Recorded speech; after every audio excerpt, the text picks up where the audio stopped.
Muy buenos días, les doy la bienvenida a nombre de Educación Ejecutiva al webinar ¿Sirve de algo la creatividad en medio de una pandemia? Actualmente estamos delante de un folio más blanco de la historia. Nos toca imaginar cómo va a ser el mundo a partir de ahora. Una nueva etapa de esta historia se está gestando en la que la creatividad será vital. Y para hablarnos de eso nos acompaña el día de hoy Carlos Jimeno. Él es publicitario español con más de 20 años de experiencia en agencias como Young and Rubicam, Ogilvy, On Twice, On the Summer Agency, etc. Además ha trabajado en medios de comunicaciones como Prisa y en consultorías como Territorio Creativo. Él nos acompaña ahora desde Madrid. Le doy la más cordial bienvenida. Gracias, Carlos, por conectarte y los dejo contigo. Muchas gracias a vosotras por la invitación. Y bueno, voy a compartir con pantalla y empezamos, ¿vale?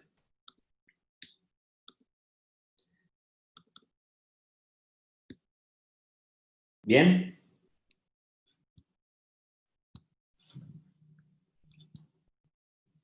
Bueno, pues vamos a empezar esta sesión en la que vamos a poner en valor la creatividad y a dar respuesta un poco a la pregunta que os ha traído hasta aquí, ¿no? De la pregunta de si sirve la creatividad en medio de una pandemia, ¿no? Y la realidad, o sea, la respuesta para el que tenga otras cosas que hacer más importantes, la voy a dar ya para, pues si queréis hacer otras cosas, os podáis ir, ¿vale? La respuesta es que sí. Pero vamos, los que queráis profundizar un poquito más, vamos a ver, ¿no? Vamos a indagar un poco por los vericuetos de la creatividad hacia dónde nos puede llevar en un momento como este, ¿no? Yo el 14 de marzo, el día que se decretó el estado de alarma en España, publicaba este tuit, ¿no? Sentía que este momento adverso que estábamos sufriendo, esta bofetada social que nos afectaba a toda la humanidad, iba a ser un buen momento para la creatividad, ¿vale? Y vamos a ver las razones de esta afirmación. Bueno, esta es una ilustración que os traigo de un ilustrador y realizador belga que tiene un perfil en Instagram muy interesante en el que juega con objetos y con sombras y que en este caso se servía de la prenda, ¿no? Que se ha convertido ya casi en algo fundamental para todos a la hora de salir de casa, que es la mascarilla, ¿no? Y es un ejemplo de cómo con pocos elementos se puede ser súper creativo, ¿no? Y ahí me gustaría, si os tuviese delante y pudieseis levantar la mano, que preguntaros quién se considera creativo, ¿vale? Muchas veces, cuando haces esta pregunta en un auditorio, muy poca gente levanta la mano. Hay muchos prejuicios, ¿no? La mayoría de la gente no se considera creativa y es muy curioso, ¿no? Y vamos a tratar de dar respuesta a esos porqués. No sé si conocéis a este señor, yo soy un ferviente admirador de él. Es Ken Robinson, tiene una de las charlas TED más vistas de la historia, que se llama La educación mata la creatividad, y está considerado como uno de los mejores profesores del mundo, ¿no? Él dice que todo el mundo nace con tremendas capacidades creativas, que la cuestión simplemente está en desarrollarlas, ¿no? Y yo no puedo estar más de acuerdo con él. La realidad es que todos nacemos creativos. El sistema educativo y nuestros propios prejuicios son los que nos van minando esa creatividad. Y vamos a ver datos que lo atestiguan, ¿vale? Os pongo un dibujo de mi hijo que cuando tenía 5 años, yo le digo, Gael, hazme un dibujo. Y inmediatamente se pone a dibujar, ¿no? Si yo a vosotros, adultos, os dijese ahora, vamos a parar un segundo y hacedme un dibujo, probablemente muchos de vosotros me diríais, es que a mí se me da muy mal dibujar. Un niño no se cuestiona si dibuja bien o si dibuja mal. Un niño se considera creativo desde que nace porque así lo es y simplemente se pone a dibujar. Ken Robinson cuenta una anécdota muy interesante de una niña que está en clase y se acerca a la profesora, está haciendo un dibujo y la profesora le pregunta, ¿qué estás dibujando? Y le dice, a Dios. Y dice, pero si nadie ha visto a Dios. Y dice, bueno, espera a que termine el dibujo y comprobará cómo es Dios. Un niño no tiene ningún tipo de prejuicio, ¿no? Entonces, ¿qué nos ocurre a los adultos que sí los tenemos? A mí me gusta decir que todos somos creativos, ¿no? Y yo que soy creativo publicitario y es como una etiqueta que te cuelgas en tu currículum, parece que los creativos pues, que tengamos un don divino. No, la realidad es que todos nacemos creativos y todos lo somos, y os lo voy a demostrar. Siguiendo con Ken Robinson, tiene este libro interesantísimo, se llama El Evento, que es un libro en el que su título dice, ¿no? Descubrir tu pasión lo cambia todo, y a mí hay una frase que me encanta que dice que la imaginación es la fuente de todo el logro humano.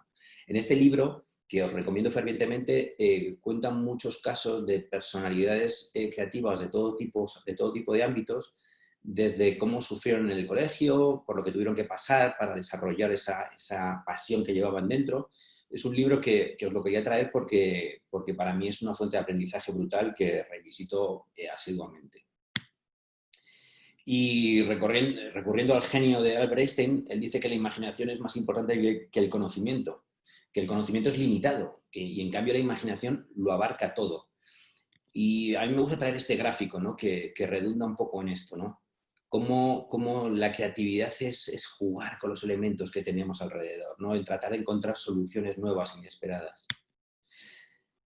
No es extraño que echemos de menos perfiles creativos en el entorno político, en el entorno empresarial, ¿no? Os traigo dos fotos al azar, una del gobierno alemán, una reunión del gobierno, del Consejo de Ministros alemán, y un comité de dirección de una gran empresa como pueda ser Repsol. Si nos ponemos a analizar perfiles uno a uno de los que aparecen en la foto, no vamos a encontrar a gente muy creativa, no vamos a encontrar a gente que se cuestiona las cosas, no vamos a encontrar a gente que busca soluciones inesperadas. Y no es extraño que esto ocurra. Vamos a tratar de entender por qué ocurre esto. La realidad es que el sistema educativo colabora desde hace décadas para que vayamos olvidando esas capacidades creativas con las que nace el ser humano. Si vemos la foto de la derecha, un colegio de principios del siglo XX, y una foto reciente de un colegio en China, no vemos que haya cambiado nada, ¿no? En 100 años no ha cambiado nada. Hay una frase que dicen que si un profesor de principios del siglo XX entrase en una clase actual, no notaría prácticamente ningún cambio. Y en cambio, si un cirujano del principio del siglo XX entrase en un quirófano hoy, no entendería nada. Ha cambiado todo radicalmente. Y es curioso cómo en la educación, justo en el lugar donde tenemos que fomentar esa creatividad que los niños llevan dentro, no ha evolucionado prácticamente. Y os traigo este niño, ¿no? Joy Whale, que es un niño al que los profesores castigaban por dibujar en clase. ¿Quién no ha tenido un compañero en clase, ¿no? Que se pasaba todo el día haciendo caricaturas? En el libro del Elemento de Ken Robinson también habla de Matt Groening, el creador de Los Simpsons, ¿no? Otro personaje que consiguió el éxito desarrollando su creatividad. Bueno, pues este niño al que los profesores castigaban por dibujar en clase, un restaurante fue listo y le invitó a decorar sus paredes con sus dibujos, ¿no? Tiene 9 años y cuando se desató la noticia hace unos meses, hablaban de que tenía 13.000 seguidores en Instagram. La realidad es que hoy tiene más de 100.000 y el niño mirar las fotos y visitar el perfil en Instagram es una maravilla el nivel de dibujo que tiene, ¿no? ¿Por qué castigarle en vez de fomentarle esa capacidad creativa que tiene tan brutal? Cuando un niño está jugando y junta estas dos piezas, en su cerebro está viendo un avión perfectamente definido. Y es que así lo ven. Nosotros nos cuesta mucho más. Cuando digo nosotros, hablo de los adultos, nos cuesta mucho más ser tan creativos como son ellos. Y esto es muy curioso, ¿no? Hay un estudio que la NASA encargó a 2 investigadores, a Josh Nunn y a Beth Herman, y era un estudio para tratar de detectar a personas con una elevada capacidad creativa entre sus ingenieros, ¿no? Entonces hicieron este estudio para la NASA y cuando lo terminaron lo repitieron con 1.600 niños. Bueno, el resultado fue demoledor, ¿vale? A mi entender.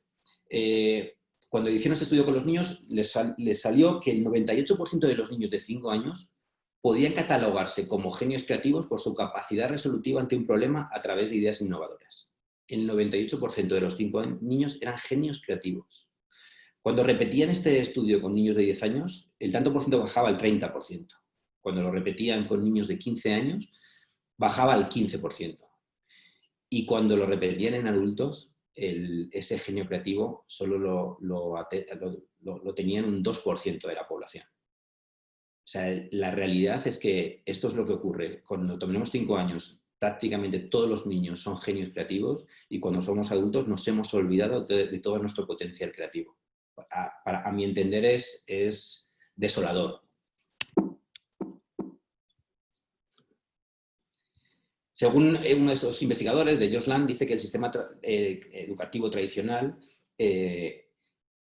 hace que los niños acaben apagando ese genio creativo simplemente por los miedos a pensar diferente. A mí eso me resulta aterrador. Y la realidad es que vivimos en un mundo uniformado. Si vemos, por ejemplo, en los últimos meses, 5 empresas del mundo del sector de la moda de lujo han cambiado sus logotipos. Lo que nos encontramos es la uniformidad. Parece que se han puesto de acuerdo para hacer todos el mismo logotipo. Es curioso, ¿no? Están vendiendo moda, están vendiendo creatividad y han renunciado a logotipos que tenían una personalidad marcada y diferenciada para uniformarse.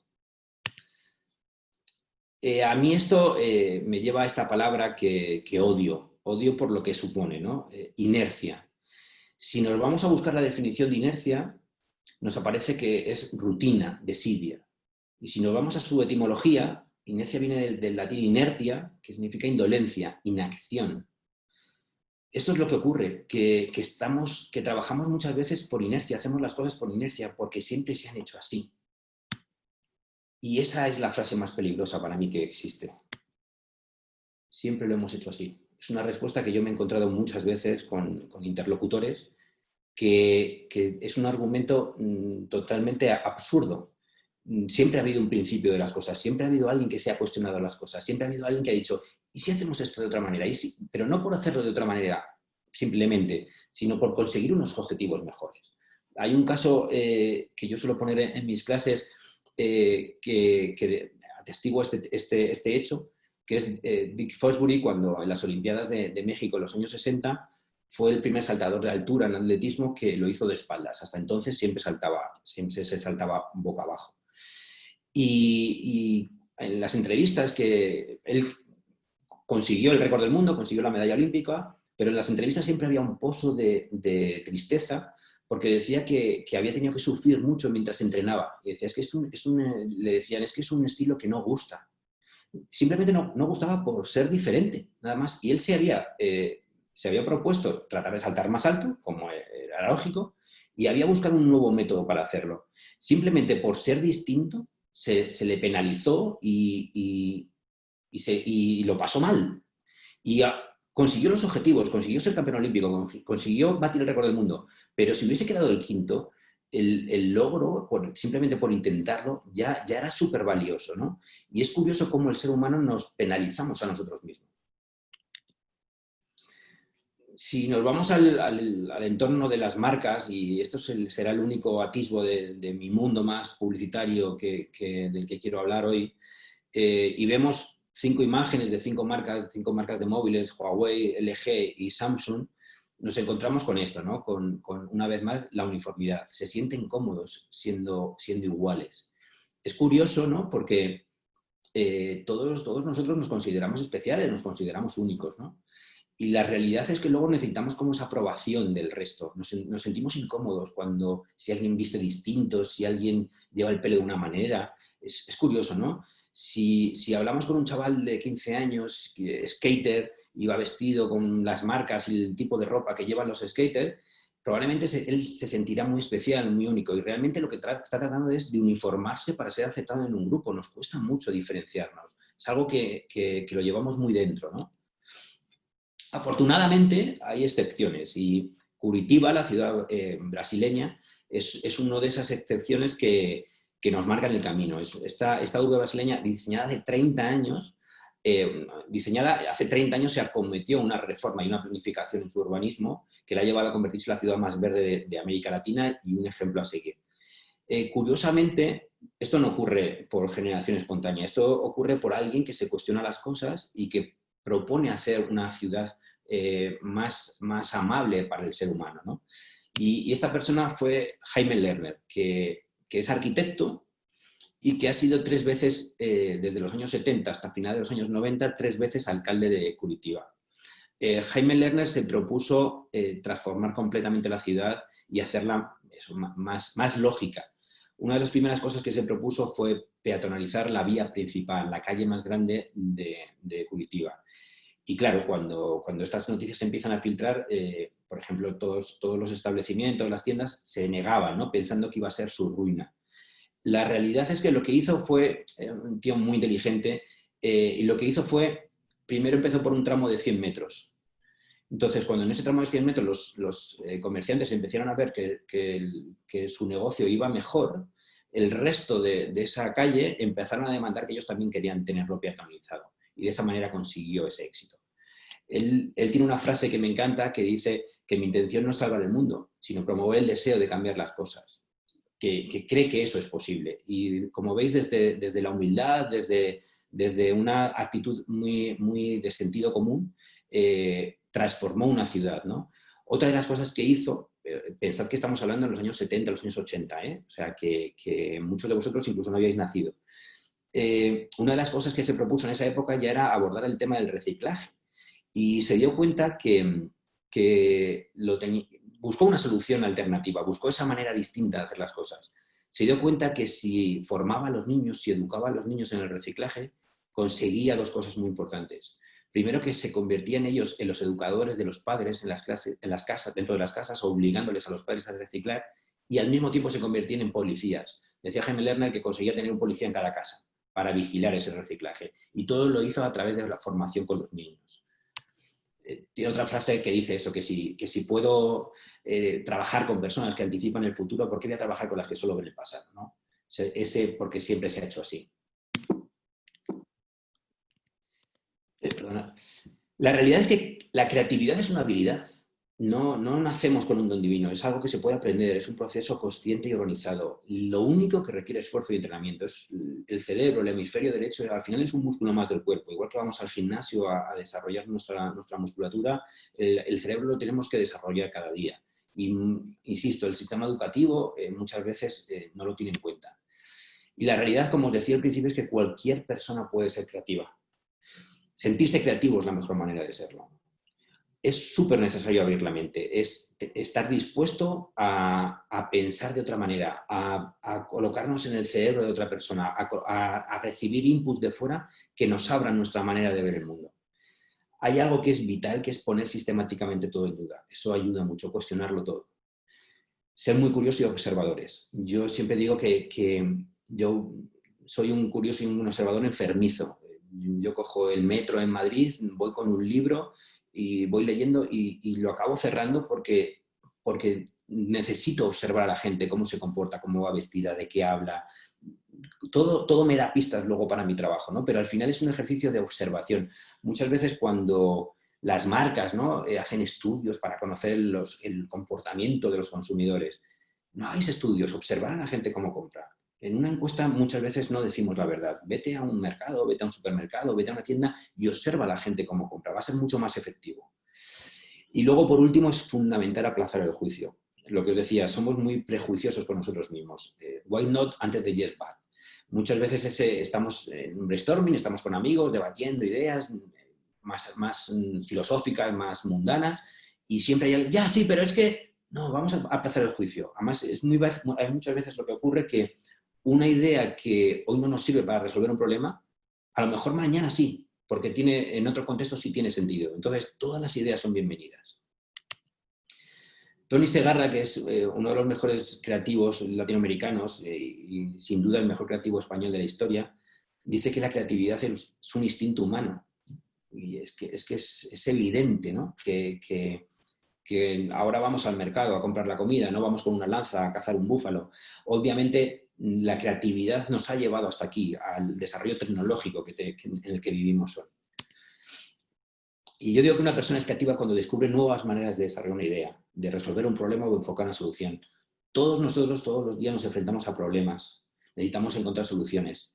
Y pueden ser cosas sencillísimas, pueden ser que llegues a casa por la noche y abras la nevera y tengas un limón seco y 2 yogures.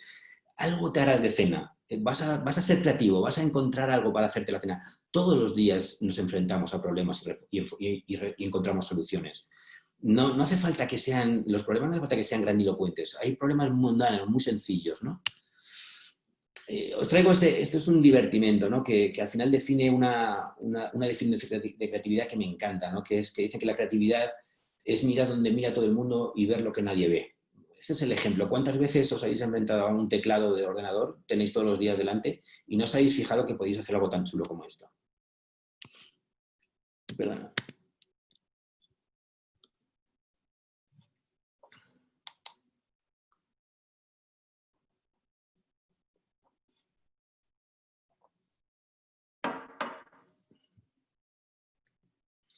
A mí yo le llamo esto vitaminas para el cerebro, ¿no? A mí esto me oxigena en la cabeza, me abre ese abrir la mente, esto para mí son vitaminas. Bueno, estamos hablando de creatividad, de ese potencial que todos llevamos dentro, y venimos aquí a hablar un poco de esa creatividad en medio de una pandemia, ¿no? De repente ha llegado el coronavirus y lo ha transformado todo, ¿no? Nos enfrentamos, la humanidad se ha enfrentado a algo desconocido, algo que nos ha descolocado, algo dramático, ¿no? Con todas las muertes que está provocando, que nos ha hecho confinarnos en casa, estar muchas semanas encerrados en casa, y que lo que va a provocar es que nos vamos a enfrentar a algo nuevo, a algo desconocido.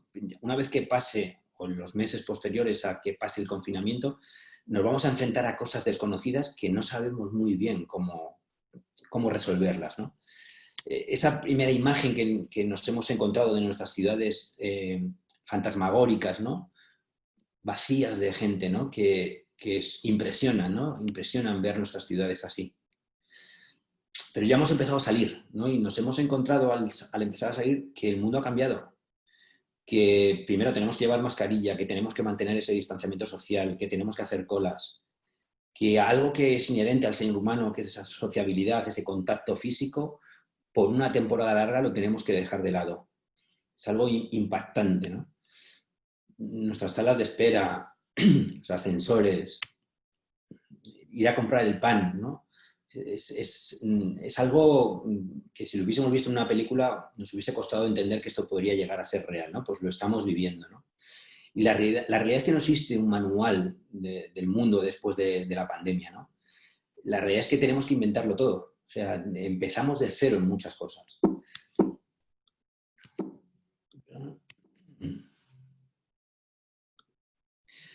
A mí me gusta decir que creatividad es solucionar problemas. Y si creatividad es solucionar problemas, la realidad es que ahora tenemos muchos. Entonces, si creativo es una persona que soluciona problemas, nos tenemos que enfrentar y todo ese potencial que os hablaba antes que todos llevamos dentro, lo tenemos que poner en favor de buscar soluciones para salir de esta. La realidad es que el mundo post-COVID se va a parecer muy poco a lo que conocíamos, ¿no? Y yo os pregunto, ¿no? ¿Cómo deberíamos enfrentarnos a esta nueva realidad? Pues volviendo a Tony Segarra, él dice en una entrevista durante el confinamiento, decía que veníamos de un mundo que necesitaba ser reinventado, pero que aún iba funcionando. Que teníamos la excusa para ir despacio, pero ya no la tenemos. Ahora tenemos esa oportunidad de todas esas cosas que no funcionaban, que no nos terminaban de gustar, tenemos la oportunidad de cambiarlas. Aprovechemos esa oportunidad. La realidad es que se recurre a la creatividad cuando las soluciones habituales ya no sirven. Parece que es un recurso, ¿no? Que le tenemos ahí un poco vilipendiado y de repente cuando no sirve lo que hacemos siempre es cuando recurrimos a la creatividad. Es curioso, ¿no? La realidad es que la creatividad es una habilidad que nos viene dada por naturaleza y esa habilidad que necesitamos para poder sobrellevar la incertidumbre. Y esta palabra, la incertidumbre, creo que es algo que define muy bien el momento histórico que estamos viviendo, ¿no? Todos estamos repletos de dudas, de miedos.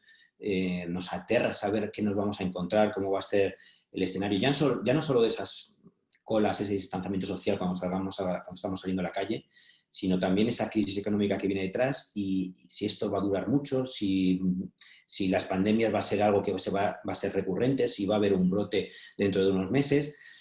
Todos estamos repletos de incertidumbre, que es algo que nos sobrecoge, ¿no? Y la realidad es que aportar soluciones sencillas para afrontar de manera efectiva un problema complejo como el que tenemos delante es la definición más clásica de creatividad. Y siempre, pero mucho más en medio de una pandemia, necesitamos a personas capaces de solucionar problemas derivados de un entorno incierto como el que estamos ahora. Y cuando digo personas, no van a recurrir a creativos publicitarios para solucionar problemas. Todos con nuestra formación, sea la que sea, con ese potencial creativo que llevemos dentro, lo tenemos que poner en valor para encontrar esas soluciones y resolver ese entorno incierto al que nos enfrentamos. La realidad es que es la mayor empresa de la humanidad hasta ahora, ¿no? Quitando después de las guerras, ¿no? En la era reciente, es la mayor empresa, salvo, he tratado de buscar un ejemplo en positivo, ¿no? En otro momento en el que la humanidad se enfrentó a una empresa que exigía reinventarlo todo para enfrentarse a un reto que tenía muchas preguntas y pocas respuestas claras, ¿no? Y ese reto es cuando el hombre se propuso ir a la Luna, ¿no? Y recorrer esos 384.000 kilómetros que separan la Tierra de la Luna, ¿no? Os traigo un trocito del discurso que dio Kennedy cuando comunicó a la nación que habían elegido ir a la Luna. Que es curioso, ¿no? Hemos elegido ir a la Luna. Y decía, no porque sea fácil, sino porque es difícil. Y en este discurso hay un momento que dice, la nave que vamos a fabricar para ir a la Luna requiere de materiales que todavía no existen. Es curioso, ¿no? Os lo voy a poner. Choose to go to the moon. We choose to go to the moon in this decade and do the other things, not because they are easy, but because they are hard. Because that goal will serve to organize and measure the best of our energies and skills.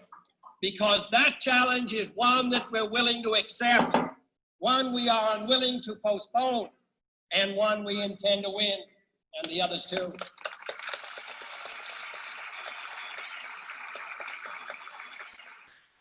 We shall send to the moon 240,000 miles away from the control station in Houston, a giant rocket more than 300 feet tall, the length of this football field, made of new metal alloys, some of which have not yet been invented, capable of standing heat and stresses several times more than have ever been experienced, fitted together with a precision better than the finest watch, carrying all the equipment needed for propulsion, guidance, control, communications, food, and survival on an untried mission to an unknown celestial body, and then return it safely to Earth, re-entering the atmosphere at speeds of over 25,000 miles per hour, causing heat about half that on the temperature of the sun, almost as hot as it is here today, and do all this, and do all this, and do it right, and do it first. Before this decade is out, then we must be bold. Bueno, la realidad es que todos sabemos cuál fue el resultado, ¿no? Y fue un resultado exitoso, afortunadamente.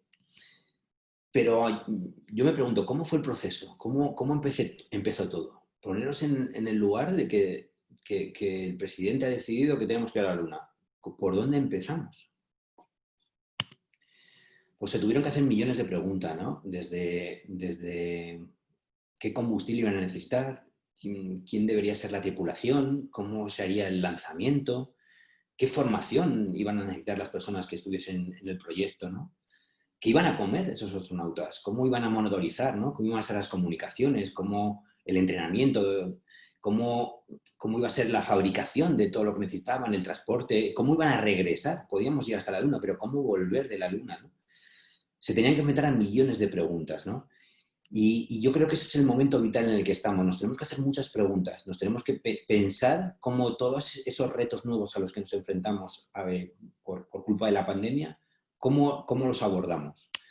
Es curioso que si nos preguntamos quién hizo el traje de los astronautas, imaginaros que os encargan la primera vez que hay que diseñar el traje de un astronauta, ¿a quién recurrimos? No hay un especialista en hacer trajes de astronauta, ¿no? Pues el traje de los astronautas del Apolo 11 fue realizado por Pleites, un fabricante de sujetadores. Soluciones inesperadas a problemas complejos. ¿Pero qué tiene que ver todo esto con la creatividad y el coronavirus? Pues tiene que ver porque es un tiempo en el que tenemos que poner en duda todo lo establecido. Tenemos que ver las cosas desde otra perspectiva, pensar de manera diferente. Tenemos que mirar el mundo con otros ojos, como se mira por primera vez. Recuperar esa visión de un niño. En el contexto actual vamos a enfrentarnos a problemas hasta ahora desconocidos. Ya hay señalización en las calles para que no nos crucemos unos con otros, ¿no? Para que haya carriles de peatones. Estamos empezando a salir y estamos encontrando este mundo, ¿no? Este mundo mampara que nos separa de las personas, algo que al ser humano le incomoda, ¿no? Y cuando hablamos de creatividad aplicada a todas las áreas de la vida. Esto es una librería francesa que tiene una creatividad desbordante en sus perfiles en redes sociales, que juega con las portadas de los libros, y es un ejemplo perfecto de cómo enseñar la portada de un libro de una manera creativa. En cualquier aspecto sencillo de la vida debemos ser creativos, porque nos aporta valor, porque se ilumina una sonrisa en el cerebro cuando contemplamos una cosa como esta. La realidad es que es el momento de recurrir a eso, a la creatividad, hacia el ingenio, y olvidarnos un poco de las herramientas, ¿no? Dicen que si tenemos un martillo, todas nuestras soluciones van a pasar por poner clavos. Y a lo mejor nos tenemos que olvidar de eso ahora, ¿vale?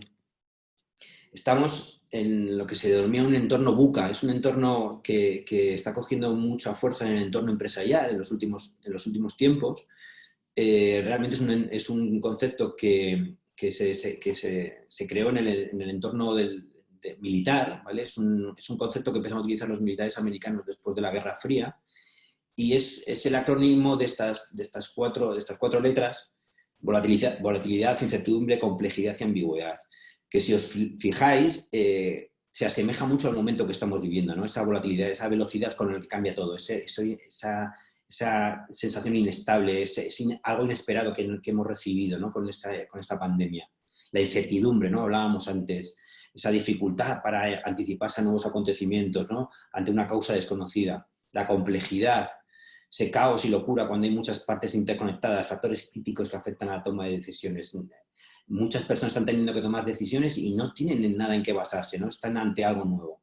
O esa ambigüedad, ¿no? Esa dificultad para interpretar los acontecimientos y su impacto sobre nuestra actividad, ¿no?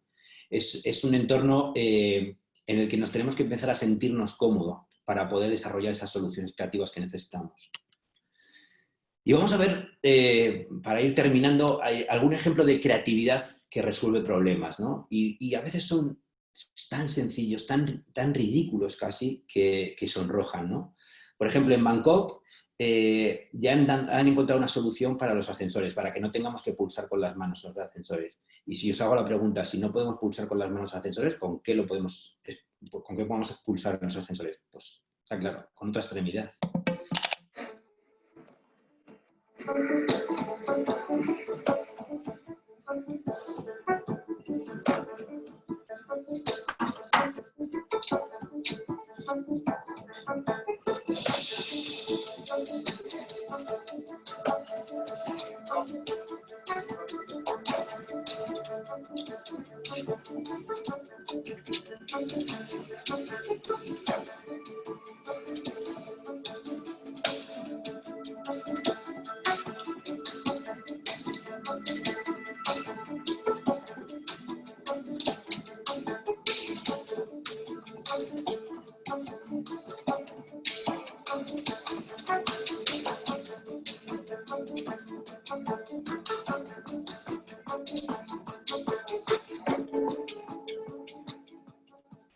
Sencillo, ¿no?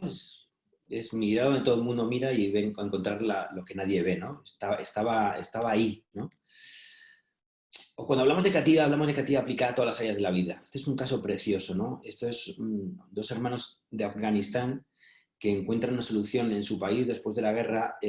Las minas antipersona provocan muchas mutilaciones y muchas muertes cuando los niños están jugando, ¿no? Y ellos recuerdan que cuando eran pequeños desarrollaban un juguete como este, hecho con pajitas, que el viento lo movía, ¿no? Pues basado en esa tecnología de un juguete de unos niños, años después desarrollan este artefacto. Parece una obra de arte o un juguete, pero el Minecraphone es un invento de estos hermanos afganos. Impulsada por el viento, esta esfera de 70 kilos puede hacer explotar minas antipersonales ocultas en zonas de guerra. Hecho con 170 varas de bambú y material biodegradable, el Minecraft es 100% ecológico, pero sobre todo es económico. Cada esfera cuesta solo $50. Estos discos están hechos para atrapar el viento desde el interior y también desde el exterior. Además está hecho con varas de bambú. Utilizo este material porque es barato y natural, por eso es biodegradable, explica el inventor. Los hermanos Hassani probaron su invento en varias oportunidades y aseguran que soporta 4 explosiones diferentes. A través de un GPS se registra el recorrido de la esfera en un sitio de internet que permite cartografiar la superficie desminada. La idea surgió gracias a los recuerdos de la infancia. Masoud vive aquí en Holanda, pero nació en Afganistán.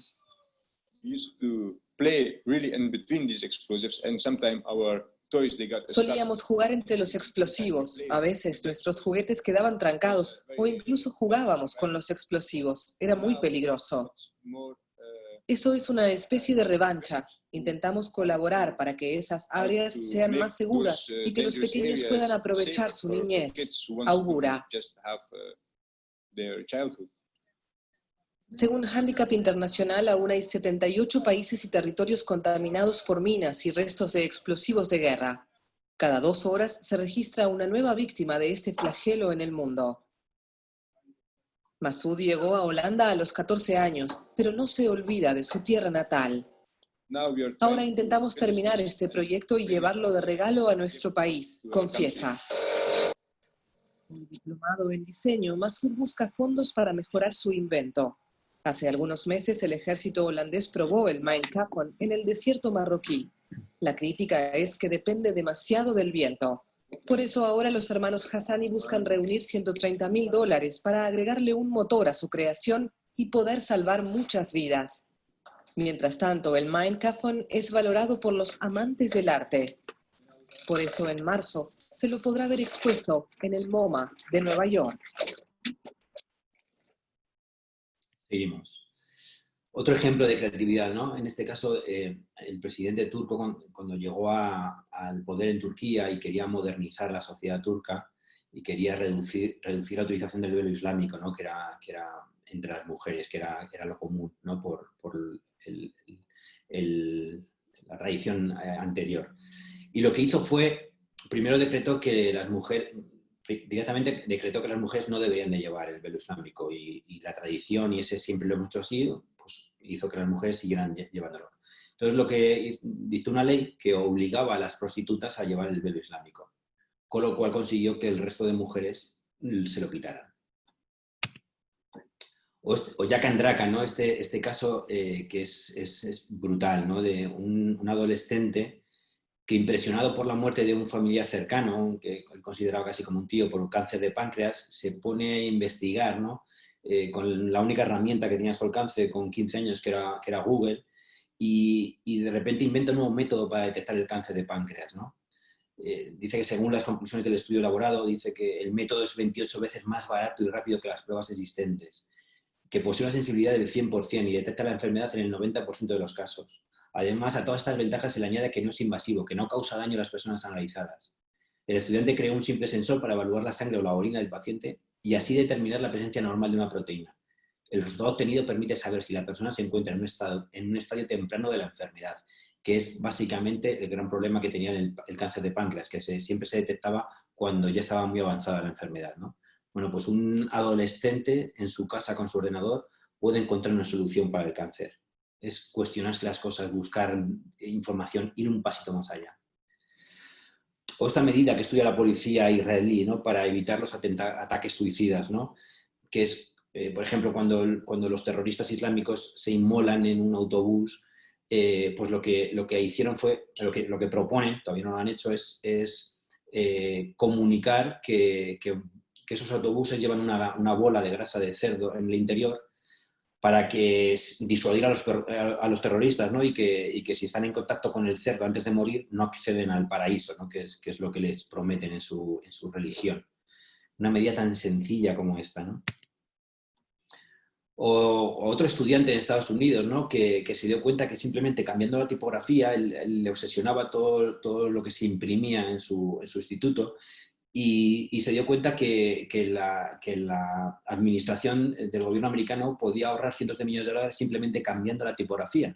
Un litro de tinta de impresora es más caro que un litro de perfume Chanel. Y simplemente cambiando de una Times a una Garamond, al ser más fina y utilizar menos tinta, ahorraba una cantidad brutal de dinero al cabo del año a la administración americana.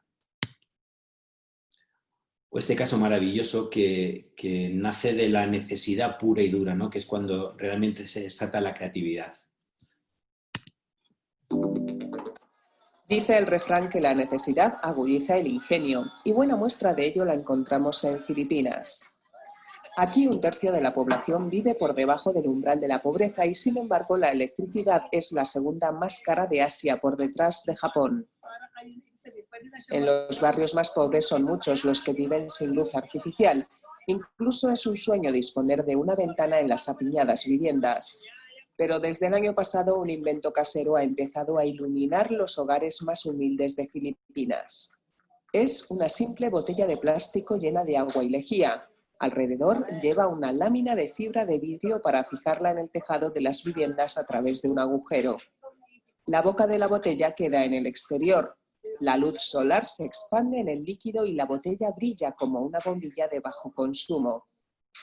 La iniciativa partió del Instituto Tecnológico de Massachusetts de Estados Unidos y gracias a la participación de voluntarios y miembros del ejército se ha llevado un alumbrado casi gratuito a unas 25.000 viviendas de Manila. Pero el proyecto Un litro de luz tiene un beneficio más: la posibilidad también de formar y dar empleo a pequeños emprendedores que instalen las bombillas de casa en casa al módico precio de 70 centavos de dólar. Los promotores de este ingenio quieren alcanzar el 1.000.000 de hogares filipinos para el próximo año y en un futuro poder implantar la singular bombilla en otros países.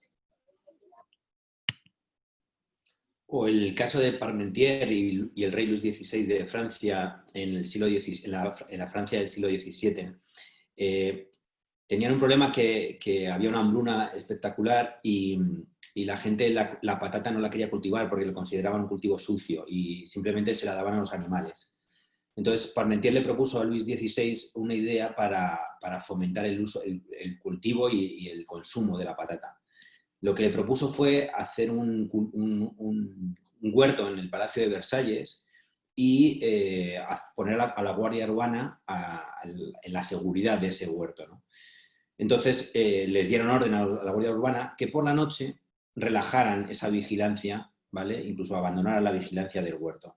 Con esto consiguieron generar esa curiosidad, porque si la Guardia Urbana estaba resguardando ese huerto es que había algo muy valioso, ¿no? Entonces la gente lo que empezó a hacer por las noches era robar esas patatas y así consiguieron expandir el consumo y el cultivo de la patata por una Francia que necesitaba ser alimentada. Y vamos a ir terminando. Os traigo una iniciativa que ha surgido en medio del confinamiento. Es una iniciativa de unos creativos españoles que han hecho en Instagram el primer museo virtual sobre arte en tiempos de cuarentena.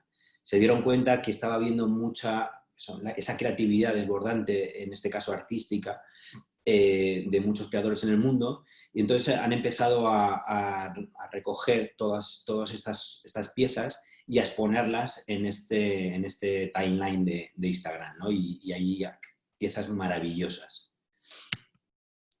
Y para terminar, y siendo un webinar con esta universidad peruana que yo tanto respeto y tanto admiro desde hace muchos años, no podía dejar de traer esta pieza, que seguro que en Perú es muy conocida, pero en España y en Europa no tanto, que yo he puesto 1000 veces en mis clases y que me sigue apasionando, ¿no? Y que demuestra, que resume un poco de todo lo que hemos venido a hablar, ¿no? En vez de utilizar un panel, una valla publicitaria como un soporte para poner un mensaje, en este caso la universidad se cuestionó ir más allá y transformar esa humedad de las nubes en agua potable para zonas que necesitaban ese acceso a ese agua potable, ¿no? Y esto es todo. hasta aquí ha llegado la exposición. No sé si tenéis alguna pregunta. Muchísimas gracias, Carlos. Sí, ya han estado enviando preguntas. Tenemos varias en realidad, vamos a tratar de responder la mayor cantidad. La primera de Sofi Tueros dice, Carlos, si la gente no siempre dice la verdad en encuestas, en este contexto de confinamiento en el que no podemos practicar observación, ¿de qué otra forma se pueden descubrir cómo es el comportamiento de las personas? Desde la observación, no hay otra manera. Se toman muchas decisiones desde esas fotos que os enseñaba de un consejo de ministros o de una gran sala en un comité de dirección. Se toman muchas decisiones con personas que van de coche oficial a su despacho y que no tienen contacto con el mundo real. La realidad es que tenemos que estar en contacto con lo que está ocurriendo, observar a las personas cómo se comportan, observar qué problemas hay. Si no conoces lo que está ocurriendo en el mundo, difícilmente vas a encontrar soluciones, ¿no? Hablando de tecnología, a mí me pasa que en toda esta era digital en la que ya llevamos muchos años, siento, por ejemplo, que, y hablando de los políticos, ¿no? Pero también se puede hablar del mundo empresarial muchas veces, yo siempre digo que no se puede legislar en una era digital cuando al frente de muchos gobiernos hay analfabetos digitales. Es imposible que encuentres soluciones y que encuentres propuestas cuando desconoces el entorno. Entonces, primero tenemos que ser usuarios y observadores de todo lo que está a nuestro alrededor. Para mí es el único camino.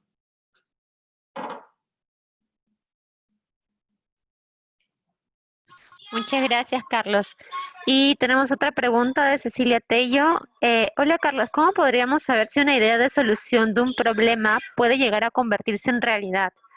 ¿Qué suerte de pasos deberíamos de seguir y cómo proteger nuestra idea, pero a la vez desarrollarla? Me gusta el concepto de proteger la idea. Tenemos que quitarle importancia a las ideas. Las ideas las tenemos que testar en cuanto las tengamos. Es un concepto muy del mundo de las startups, ¿no? Las ideas las tenemos que, cuando tengamos una idea, tenemos que contar en nuestro entorno y no contarlas como fijaros que hay algo encontrado, ¿no? Para alimentar nuestro ego, sino simplemente para testarlas y ponerlas en marcha en cuanto sea posible. Si investigáis veis entrevistas o charlas TED de Jaime Lerner, el alcalde de Curitiba del que os hablaba, ahí lo explica muy bien, ¿no? Decía, en cuanto había una idea sobre la mesa, la poníamos en marcha inmediatamente. No tratábamos de ver si era posible, si no era posible, no. La mejor manera de testar una idea es poniéndola en marcha. Y proteger una idea no tiene ningún sentido. Si tienes una gran idea que soluciona un problema, que resuelve algo o que encuentras un nuevo producto, un nuevo servicio que ofrecer, probablemente mucha gente te lo puede plagiar, eso es obvio, ¿no? Pero el valor, o sea, el peligro no está ahí. A mí me gusta pensar que nuestro cerebro siempre va a evolucionar, ¿no? Y esa idea la vamos a estar evolucionando. Entonces, mientras nos la están plagiando, nosotros la estamos desarrollando, la estamos llevando a otro hito. Con lo cual, cuando nos la quieran copiar, nosotros ya estaremos en otro sitio.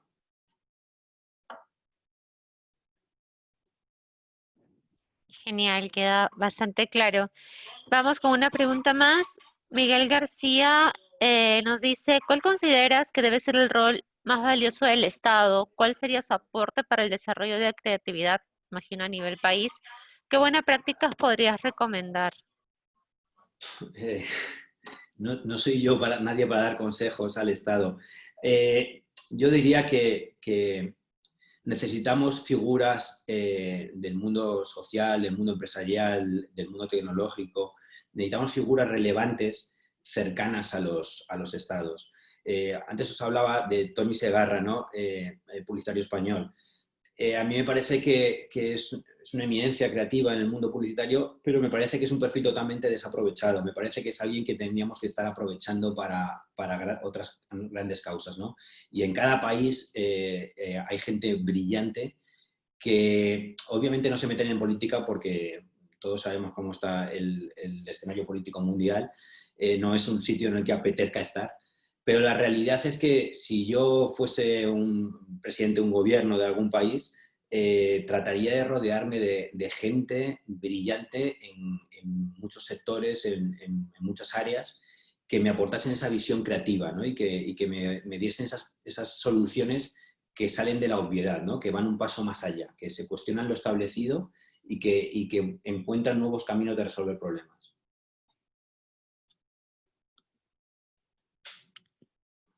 Así es.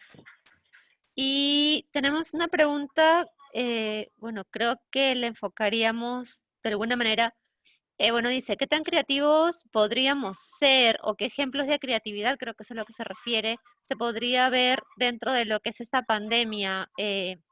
Decidir entre la carencia de recursos hospitalarios, materiales y humanos entre un adulto mayor y un joven. De pronto, ¿qué ejemplos de creatividad se podrían mostrar ante esto? Me imagino que aparte de lo que ya hemos visto.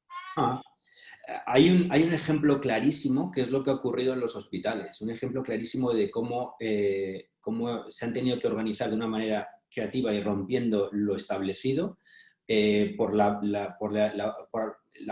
el propio elemento al que se enfrentaban, ¿no? Si entramos en un hospital antes de la pandemia, los hospitales están divididos, ¿no? por plantas, por cardiología, pediatría, oftalmología, etcétera, ¿no? De repente los hospitales de un día para otro se transformaron en hospitales, dejaron de tener esas divisiones, esos departamentos, ¿no? Que en el mundo empresarial también ocurre mucho, ¿no? Que están excesivamente departamentados. Y de repente los hospitales han encontrado en sitios que tratan de salvar vidas a enfermos por el coronavirus.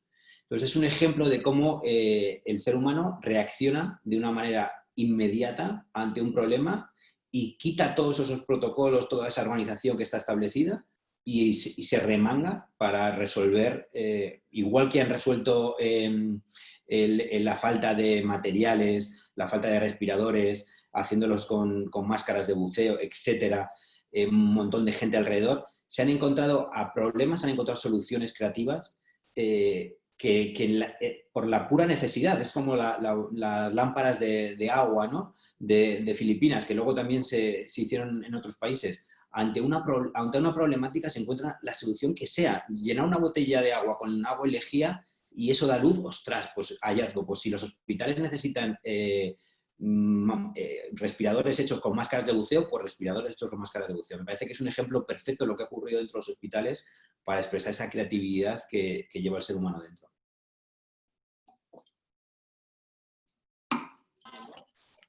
Genial, Carlos. Bueno, ha sido todo un placer tenerte esta mañana. Ya, bueno, para ti ya es noche. Así que muchísimas gracias. Espero que podamos seguir en contacto de la mano de UTEC y muchísimas gracias a todos por su participación. Bueno, los invitamos ahora a responder una encuesta que proyectaremos en breve y nada, será hasta una siguiente oportunidad. Muchas gracias a todos. Muchas gracias, Carlos. Muchas gracias a todos.